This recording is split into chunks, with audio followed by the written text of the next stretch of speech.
Hey, my snack is tastier than yours. It's a McDonald's hamburger.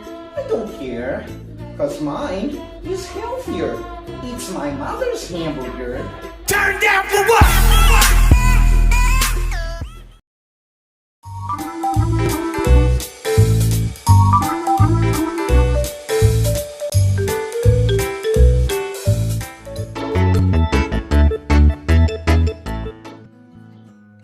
Hello, first grade.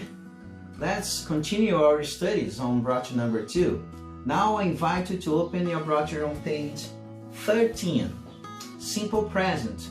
We are gonna continue our review about the simple present, what we have already studied on 9th grade, 8th grade, alright? So, let's start. Focus on language, simple present, affirmative form.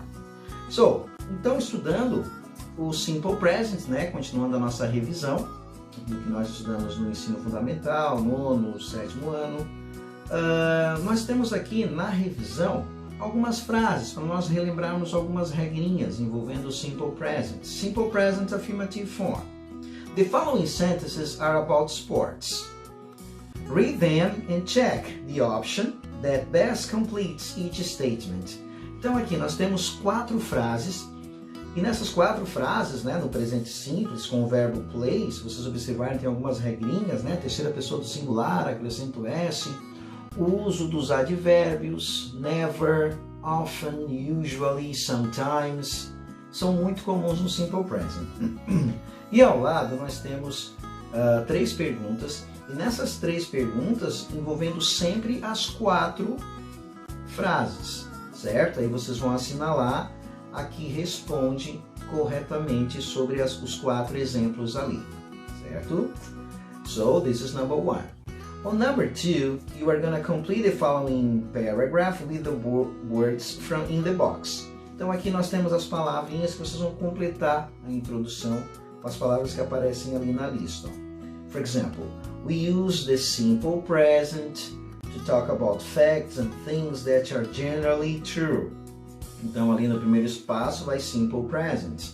Aí vocês vão completando o outro, certo? Depois a gente vai conferir.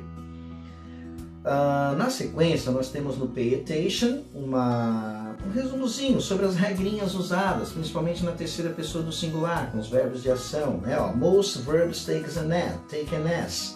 A maioria dos verbos, né, ganham o S na terceira pessoa do singular. Aí temos também os terminados em Y, precedido de vogal e consoante, certo? E as outras lá, SH, X, CH, que aí a gente acrescenta o E e o S na terceira pessoa do singular.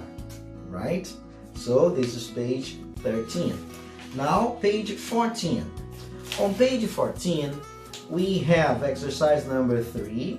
Então aqui é o seguinte, vocês vão reescrever os verbos do lado, não são frases, simplesmente reescreva o verbo, só que como se eles fossem conjugados na terceira pessoa do singular. Por exemplo, whistle, vai ficar whistles, acrescentando S, certo? E assim, do, does, e assim vocês vão colocando, right? Frequency adverbs, advérbios de frequência. Então nós temos never, rarely, hardly ever, sometimes, often or frequently, usually e always. São muito comuns no simple present. Normalmente eles vêm depois do sujeito e antes do verbo principal. E quando a gente usa o verbo be, eles vêm depois do verbo be, para depois seguir, né, na frase, certo? Sometimes é o advérbio de frequência que tem flexibilidade, que eu posso colocar no início da frase, antes do sujeito, certo? Ou no final da frase também, mas normalmente eles vêm depois do sujeito e antes do verbo principal, com exceção quando tiver verbo be, daí eles vêm depois.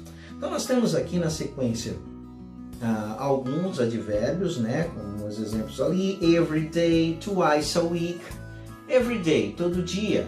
Também muito comum usado no simple present. Twice a week, 2 vezes por semana. Once a month, 1 vez por mês. Now and then, agora e sempre. All the time, o tempo todo. From time to time, de tempos em tempos. Então eles são muito comuns no simple present, além dos que a gente já conhece, certo?